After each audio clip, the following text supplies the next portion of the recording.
Hello everyone, I welcome you all to the Different Division platform. Right now I'll be doing one such question that came in your JEE main examination. This question came on 12th January 2019 shift 2. ठीक है, तो second shift का question है. जल्दी question देखो क्या कहता है. A block kept on the rough inclined plane as shown in the figure remains at rest up to a maximum force of 2 newton down the incline plane. मतलब कि ये रेस्ट में रहेगा ब्लॉक की. Situation is like this.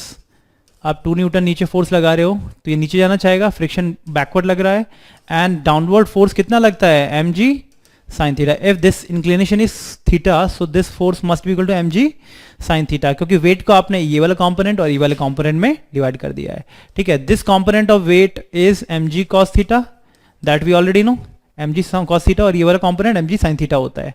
ठीक है, सो इस first condition में 2 plus mg sine theta must be equal to friction. Friction is mu mg cos theta के बराबर, क्योंकि फ्रिक्शन कितना होता है म्यू टाइम्स n, और यहाँ पे नॉर्मल फोर्स कितना है mg cos थीटा के बराबर. तो ये वाली आ गई एक्सप्रेशन, है ना. तो इसको जल्दी से हम एक्सप्रेशन साइड में लिख लेंगे. So this is our first condition.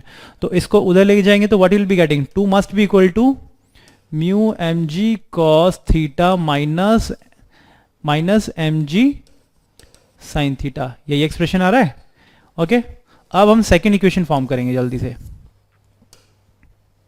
बाद में वैल्यू पुट कर लेंगे क्योंकि इसमें ऑलरेडी गिवन है कि the maximum external force up to the incline plane that does not move the block is 10 newton. अगर हम अब सेकंड कंडीशन में अगर 10 न्यूटन फोर्स अप्लाई करते हैं अपवर्ड डायरेक्शन में ताकि ये ऊपर ना जाए, इसका कंडीशन इसमें क्या होगा कि आप 10 न्यूटन ऊपर लगा रहे हो बट अब फ्रिक्शन डाउनवर्ड लगेगा ना, और mg साइन थीटा भी डाउनवर्ड लगेगा. वाई?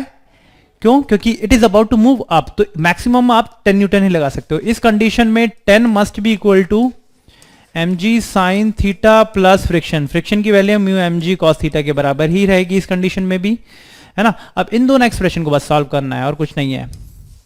थोड़ा सा लेंदी है, ठीक है, बस वैल्यू पुट करनी है और आसानी से इक्वेशन फॉर्म कर सकते हो आप आसानी से. ठीक है, सो जल्दी से इसमें से m कॉमन ले लेते हैं तो what you will be getting. इसमें से भी m कॉमन ले लेते हैं तो you will be getting m mu g cos theta minus g sin theta. यही आएगा. इसमें से भी m कॉमन ले लेते हैं so you will be getting g sin theta plus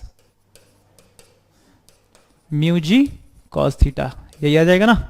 तो इन दोनों, अब इस एक्सप्रेशन को और इस एक्सप्रेशन को डिवाइड कर दो, जल्दी से डिवाइड कर दो. What you will be getting, this divided by this करेंगे तो you will be getting this 10 divided by 2, तो you will be getting 5 is equal to, और m से m कैंसिल हो जाएगा तो ऊपर वाला एक्सप्रेशन रहेगा g sine theta plus mu g cos theta divided by ये वाला term mu g cos theta minus g sine theta, है ना.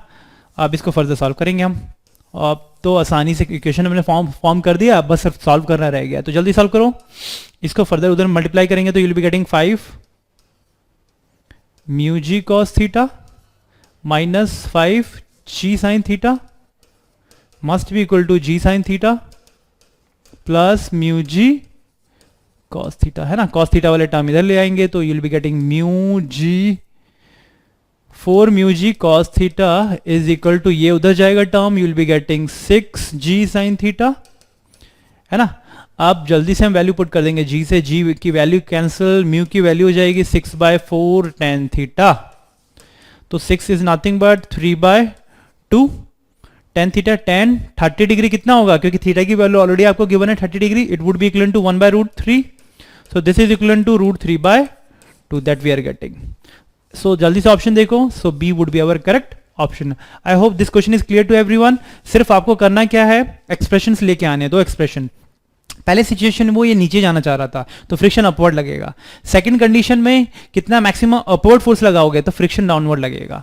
ओके, एन इक्वेशन फॉर्म कर लो, दोनों को सॉल्व कर लो, मास की वैल्यूज एलिमिनेट कर दो तो म्यू की वैल्यू आसानी से आ जाएगी. I hope this question is clear to everyone. Thank you.